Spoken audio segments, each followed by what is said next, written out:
सुप्रभात बच्चों, कैसे हैं आप। आशा करती हूँ आप सभी घर पर स्वस्थ होंगे और सुरक्षित होंगे।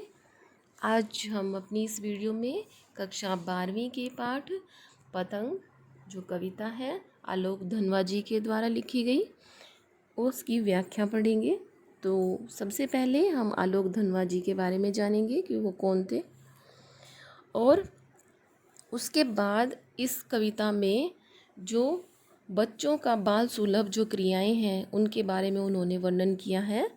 और ये जो कविता है उसमें कवि ने बालपन में जो मन की इच्छाएं होती है उनके मन के अंदर जो उमंगें होती हैं उनका सुंदर एवं मनोहारी चित्रण किया है, और उनके माध्यम से प्रकृति में आए हुए परिवर्तन की अभिव्यक्ति भी उन्होंने अनेक सुंदर उपमानों से की है।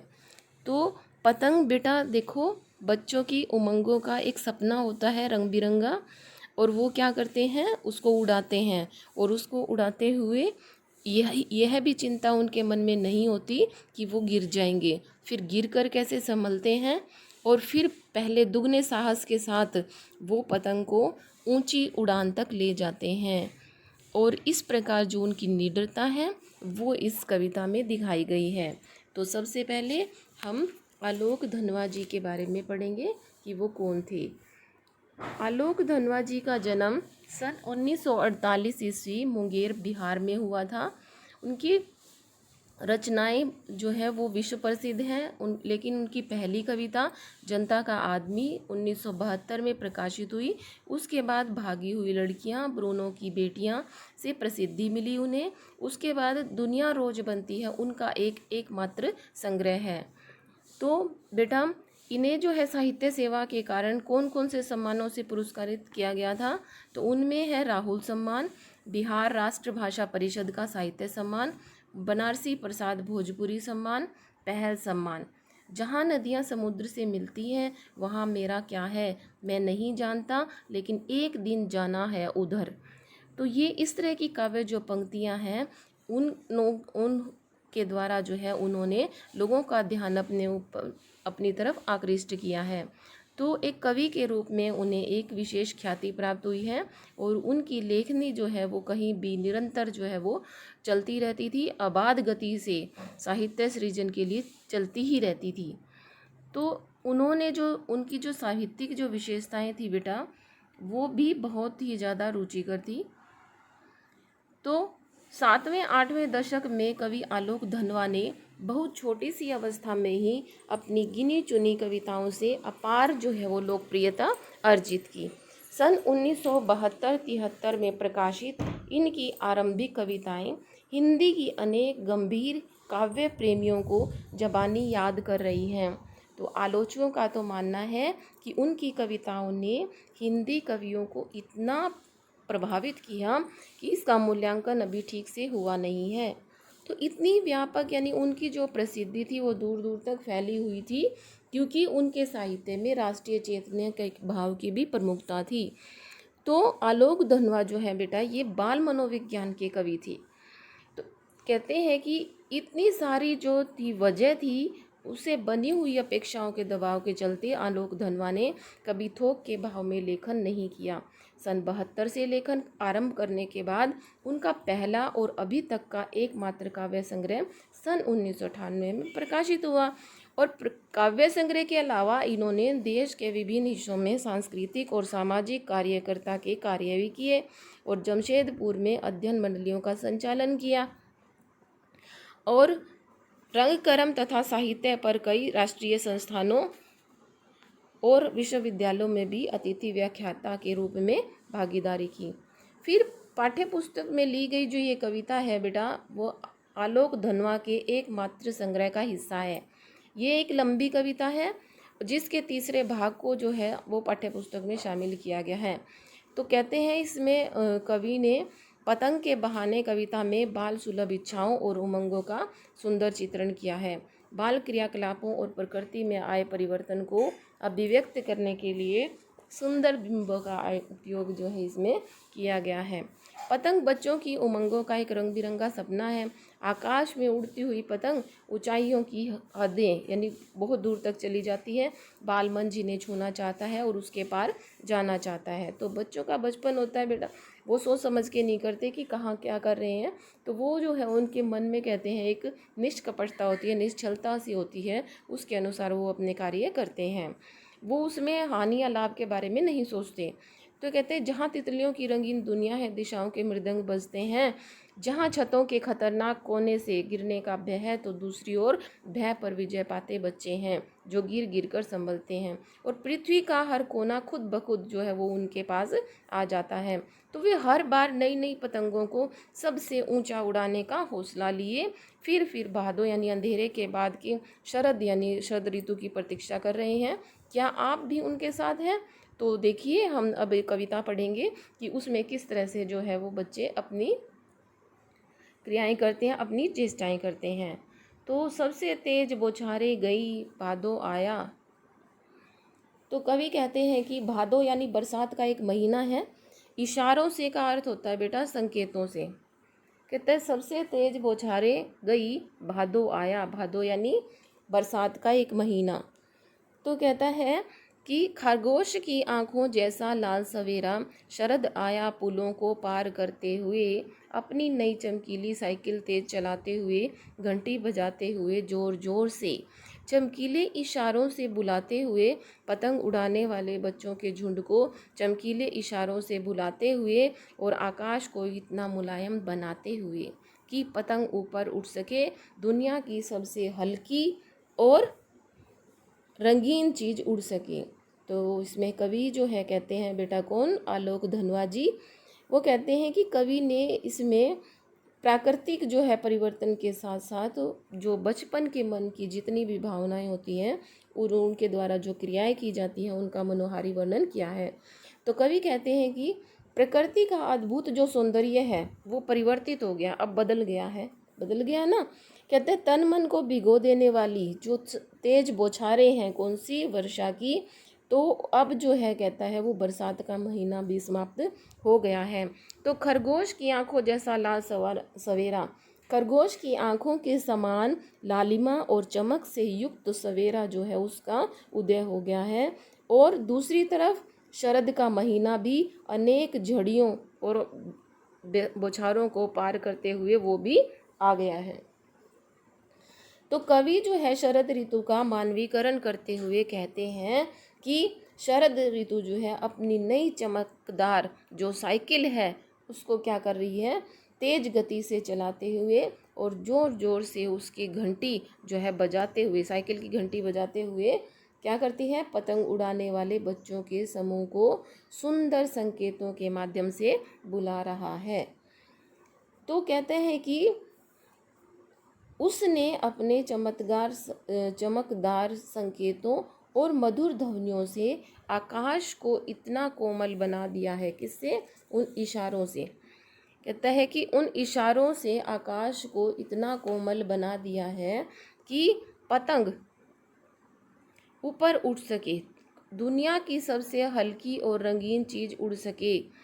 ठीक है, कि बांस की सबसे पतली कमानी उड़ सके, कि शुरू हो सके सीटियों किलकारियों और तितलियों की इतनी नाजुक दुनिया।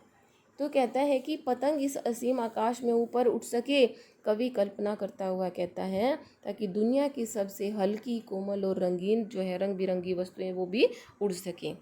तो दुनिया का सबसे पतला कागज उड़ सके। कहता है कि संसार के पहले पतले कागज के साथ बांस की सबसे पतली कमानी भी जो है, क्योंकि उसमें वो बांस के जो पतली पतली वो लगी होती है उसी के सहारे से तो पतंग का निर्माण होता है, वो पतली कमानी भी इसके साथ जो है वो उड़ जाए तो उसको हल्का बनाया जाएगा, तभी बेटा वो आकाश में उड़ेगा। तो कहते हैं उनको उड़ता हुआ देखकर क्या होता है, तो सीटियों और किलकारियाँ, तो बच्चों की सीटियाँ और किलकारियाँ जो है वो गूंजना शुरू हो जाती हैं, और कोमल जो तितलियाँ जो है वो इतनी नाजुक दुनिया, तो तितलियाँ क्या करती हैं, वो उस मधुर जो है उनके ऊपर गुंजार करने लगे, मधुर जो है वो उनका स्वर सुनाई दे। तो कहते हैं जन्म से ही वे अपने साथ लाते हैं कपास, पृथ्वी घूमती हुई आती है उनके बेचैन पैरों के पास। जब वे दौड़ते हैं बेसुध, छतों को भी नरम बनाते हुए, दिशाओं को मृदंग की तरह बजाते हुए, जब वे पेंग भरते हुए चले आते हैं डाल की तरह लचीले वेग से अक्सर। तो इसमें कहता है बेटा कवि कि कोमल जो मन होता है किसका, बच्चों का, उनकी इच्छाएं जो होती हैं, उनके जो किए हुए कार्य क्रियाकलाप हैं, उनका वर्णन जो है कवि ने किया है। कपास कहते हैं बेटा रुई को। तो कहता है कपास यानी रुई जो है, और नरम यानी कोमल, ठीक है। तो जन्म से ही वे अपने साथ लेते हैं कि बचपन से ही जो है उनकी चेष्टाएं ऐसी होती है बच्चों की कि वो जन्म से ही नाजुक और कोमल होते हैं, और अपने जन्म के साथ ही उनके अंदर ये कोमलता का भाव जो है वो साथ ही आता है।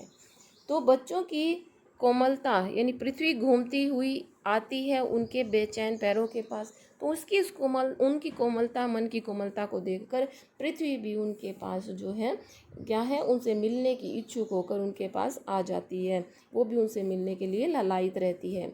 तो कहता है छतों को भी नरम बनाते हुए जब वे दौड़ते हैं बेसुध। कहता है जब वो बेसुध होकर दौड़ते हैं, कहने का अर्थ है कि उन्हें ये पता नहीं होता कि वो कैसे दौड़ रहे हैं, ठीक है। उनके जो कोमल पाँव होते हैं वो उनसे बिना किसी सुध के अपनी सुध बुध को छोड़कर मकान की छतों पर दौड़ते हैं। तो पृथ्वी भी उनके बेचैन पैरों के पास जो है उनका स्पर्श करने के लिए घूमती हुई आ जाती है। दिशाओं को मृदंग की तरह बजाते हुए जब वे पेंग भरते हुए चले आते हैं। कहते हैं कि बच्चे जो है अपनी किलकारियों से सभी दिशाओं को नगाड़ों की तरह बजाते हुए प्रतीत होते हैं। पेंग का अर्थ होता है बेटा झूला झूलना, झूला झूलते हुए जैसे इधर उधर जाते हैं उसको कहते हैं पेंग। अक्सर यानी प्राय, ठीक है। बेसुध यानी बेहोश, यानी जो उन्हें अपनी खोज खबर ही नहीं रहती है और होश आवाज़ खो देना। मृदंग कहते हैं नगाड़ा को, डाल होती शाखा या टहनी। तो कहते हैं वो क्या करते हैं, वृक्ष की भांति डाल की तरह लचीले वेग से अक्सर। तो कहता है वो पेंग भरते हुए चलते हैं, वृक्ष की शाखा की भांति कोमल लचीले वेग के साथ इधर उधर झूलते हुए से अपनी मस्ती में डूबकर जो है वो दौड़े चले आते हैं। उसके बाद है बेटा नेक्स्ट, छतों के खतरनाक किनारों तक उस समय गिरने से बचाता है उन्हें सिर्फ उनके ही रोमांचित शरीर का संगीत। पतंगों की धड़कती ऊंचाइयां उन्हें थाम लेती हैं महज एक धागे के सहारे। पतंगों के साथ साथ वे भी उड़ रहे हैं अपने रंध्रों के सहारे। तो कवि कहता है बेटा इसमें कि कोमल बच्चों के जो क्रियाकलाप हैं, जो उनके द्वारा काम किए जा रहे हैं, उनके द्वारा जो ये मन को लुभाने वाली जो क्रियाएं की जा रही हैं उनका वर्णन करता है कि जब बच्चे अपनी पतंगों को उड़ाने के लिए मकानों की छतों के खतरनाक किनारों तक भी कहते हैं दौड़ते हैं, तो उन्हें कोई भी दूसरा उस समय गिरने से बचाता, उन्हें कोई भी दूसरा जो है उन्हें बचाने नहीं आता, बल्कि उनके जो रोमांचित शरीर का संगीत ही जो कहते हैं ना, जब उनके मन में एक उमंग भरी होती है बच्चों के मन में, तो वो संगीत जो है वो ही उन्हें गिरने से बचाता है। तो पतंग जो है एक धागे के सहारे क्या करती है, कौन बचाता है उस समय, सिर्फ उनके शरीर का रोमांचित संगीत ही बचाता है। तो पतंगों की धड़कती ऊंचाइयां उन्हें थाम लेती है महज एक धागे के सहारे। तो कहते हैं जो पतंग केवल एक धागे के सहारे ही आकाश में उड़ती है, एक धागे के सहारे ही आकाश में उड़ती है ना बेटा, तो कहते हैं वो भी अपनी डोलती ऊंचाइयों से कोमल बच्चों को जो है वो सहारा प्रदान करती है। और ये कोमल बच्चे क्या करते हैं, पतंगों के साथ साथ वे भी उड़ रहे हैं अपने रंध्रों के सहारे, रंध्र यानी छिद्रों यानी सुराखों के सहारे। तो ये बच्चे भी पतंगों के साथ साथ अपने रोम छिद्रों के सहारे खुद भी उड़ रहे हैं। फिर बेटा अगर वे कभी गिरते हैं छतों के खतरनाक किनारों से और बच जाते हैं, तब तो और भी निडर होकर क्या करते हैं, सुनहले सूरज के सामने आते हैं। पृथ्वी और भी तेज घूमती हुई क्या करती है, घूमती हुई आती है किसके पास, उनके बेचैन पैरों के पास। तो कवि कहते हैं कि अगर बच्चे अपनी पतंगों को उड़ाते हुए कभी अगर वे गिर भी जाते हैं, कहाँ से, छतों के खतरनाक किनारों से, तो वो बच जाते हैं, तो उनमें साहस और निडरता जो है वो पैदा हो जाती है, और भी निडर हो जाते हैं वो जब वो गिर जाते हैं, क्योंकि उनके मन का भय जो है वो बेटा दूर हो जाता है, और वो निडरता ही जो है वो उन्हें जीवन में भी आगे बढ़ने के लिए प्रेरित करती है। पृथ्वी और भी तेज घूमती हुई आती है, तो कहते हैं कि इन खतरनाक किनारों से जब वो बच जाते हैं तो उन बच्चों की चेष्टाएं, निडरता और साहस को देखकर वो पृथ्वी भी क्या करती है, वो भी मजबूर होकर उनके बेचैन पैरों के पास आ जाती है, और वो तेज गति से भी घूमने लगती है। तो ये हमने कविता पढ़ी बेटा। इसमें जो प्राकृतिक सौंदर्य का भी वर्णन किया है कवि ने, और बच्चों की जो चेष्टाएं होती हैं उन्हें जो है ये सही गलत का आभास नहीं होता बेटा। उनका जो मन होता है बड़ा कोमल होता है, और वो क्या करते हैं उस कोमलता के भाव से ही किस तरह से देखो पतंग को उड़ाने में इतने तत्पर हो जाते हैं, इतने लीन हो जाते हैं, तन्मय हो जाते हैं उनमें, कि जिससे जो है उन्हें गिरने का भी आभास नहीं होता कि कब वो गिर गए और कब उनको चोट लगी। लेकिन गिरने के बाद जो है उनके मन से वो भय हमेशा के लिए ख़त्म हो जाता है। तो इसमें बेटा अलंकारों का प्रयोग किया गया, जैसे अनुप्रास है, कई शब्द ऐसे भी हैं जो बार बार प्रयोग किए गए हैं, उनमें पुनरुक्ति अलंकार है, और स्वभावोक्ति अर्थात जो है पढ़ते ही कविता के अर्थ जो है वो समझ आ जा रहे हैं, समझ आने को ही कहते हैं उसकी स्वभावोक्ति। तो साहित्यिक खड़ी बोली का प्रयोग किया गया है, और कोमल जो बच्चे हैं उनके साहस और निडरता का वर्णन किया गया है, और प्रसाद गुण है, और मुक्तक छंद का इसमें प्रयोग किया गया है। तो बेटा आज हमने ये आलोक धनवा जी की द्वारा लिखी गई पतंग कविता की व्याख्या पढ़ी है। अगर आपको ये वीडियो अच्छी लगी है तो आप इसे लाइक और सब्सक्राइब कीजिएगा। धन्यवाद। हम अपनी अगली वीडियो में अगले अध्याय के साथ मिलेंगे।